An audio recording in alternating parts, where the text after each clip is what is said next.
Hi everyone, my name is Mikal. I'm a self-taught film photographer normally based in New York, but I'm currently filming in the San Francisco Bay Area where I'm starting off the year with family. And today I'm going to talk quickly about what it means to be a TCK. So I'm talking about this for two reasons. One, I've just been seeing more content around being a TCK online, which I've really loved seeing because I identify with the term. I've traveled a lot, and it's really exciting to see people resonate with this term online.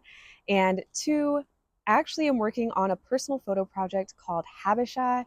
If you have not seen any of my content around it, I'll link it below. I'm currently looking for an exhibit space for this project in New York City. But through this project, I'll be exploring the relationship between language and identity, focused on the word Habesha, which is often used as a self-descriptor in the Eritrean and Ethiopian communities. On one of my videos discussing this term on TikTok, I had someone comment that they felt like an imposter when using the word Habesha because of their experience as a third culture kid. So I'm really excited to make this video, one, just to join the online conversation around this term, but two, also to speak to the niche group of Eritrean and Ethiopian kids who also identify with this term. I do think that it's not necessarily that niche in our community because I think anyone who is an immigrant or born in the diaspora can really resonate with this experience, but I think it's even more specific for folks who have moved around in their life. So before we get into this video, I just wanted to define what a third culture kid means.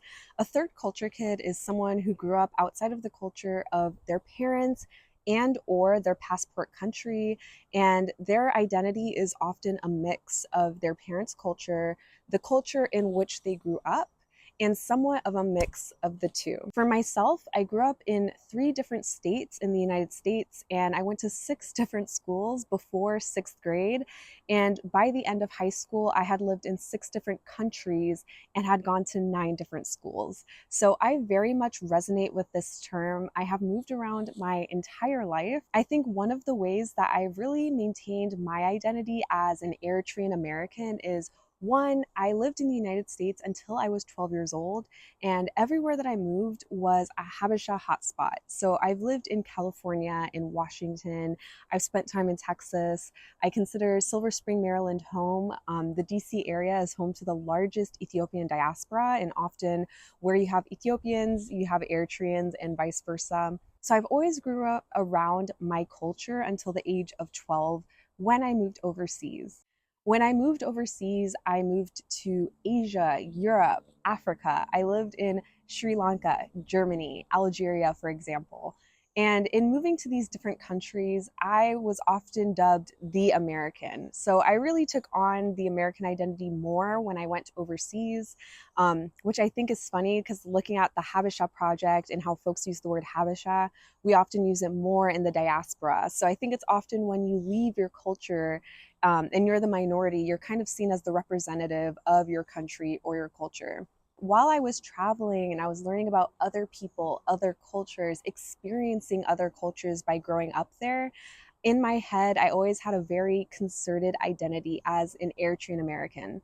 And often when you grow up in international schools, they try to talk to you about this third culture kid identity to help you understand any complex feelings around identity that you may be experiencing. But for myself, I felt like I didn't experience that complexity in my identity when I was overseas. I was very firm as an Eritrean because that was instilled from me at a very young age. And then I was also coming back to the United States every year. I had American friends overseas who were also from different cultures, so their parents were also immigrants.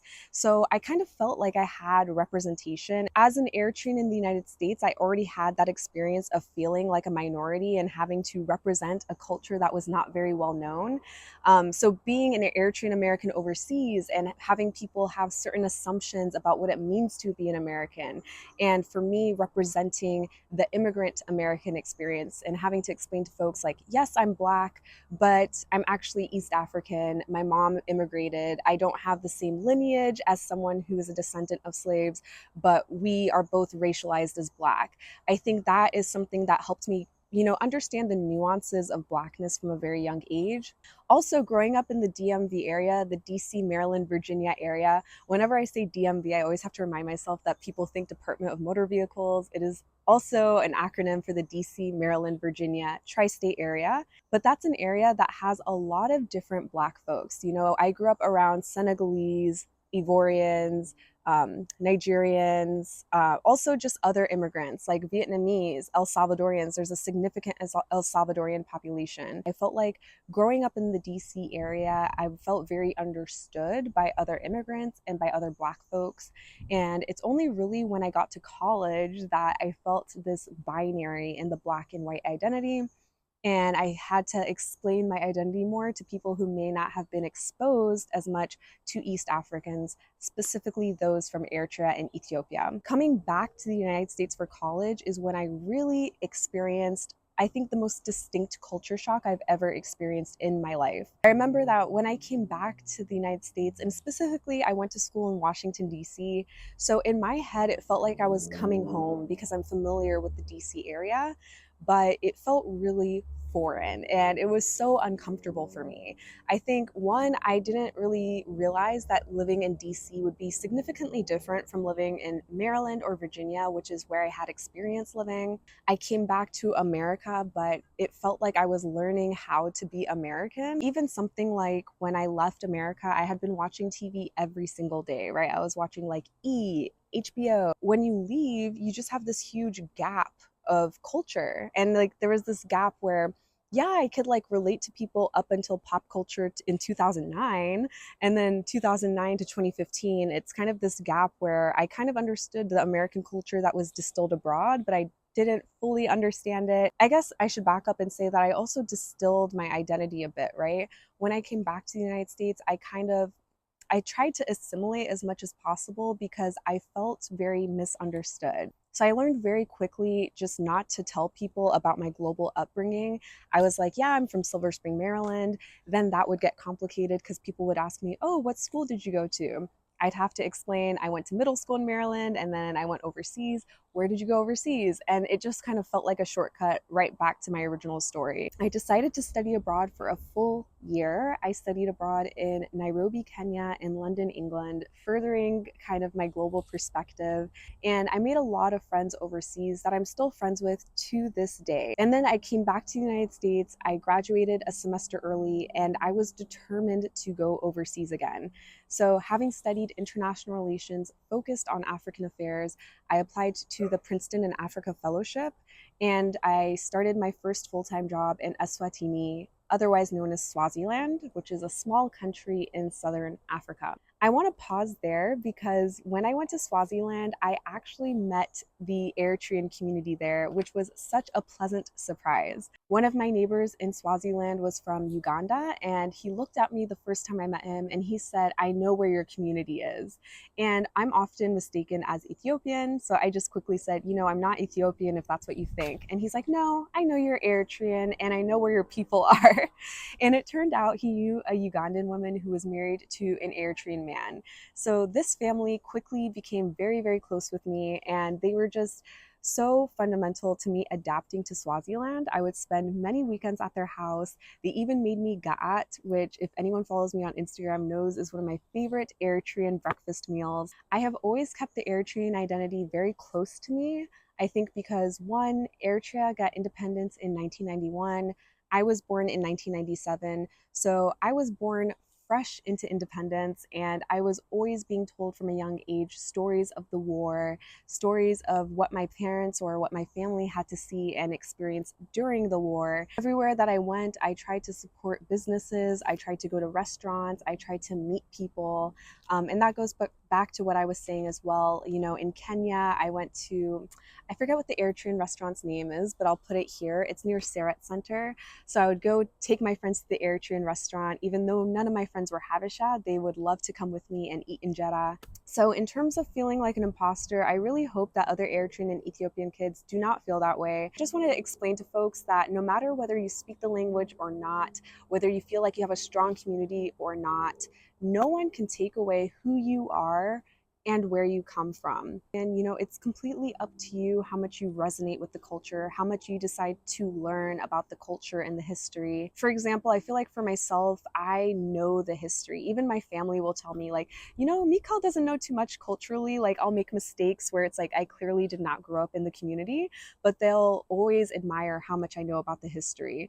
And I think it's kind of the opposite for some of my cousins, where I see that they are very integrated in the culture. Like, they know how to act, what to say, but they don't know too much about the history. And I think that's kind of part of the diaspora experience is we all hold different roles and positions because the diaspora experience is not monolithic. Eritreans and Ethiopians really came in droves in the 70s due to conflict, and our populations have only continued to grow. And that is also what my HABESHA project is attempting to explore on 3 different levels. I'm looking at the conversation around the word HABESHA within the Eritrean and Ethiopian community, within the wider African diaspora, and then within the national and international level.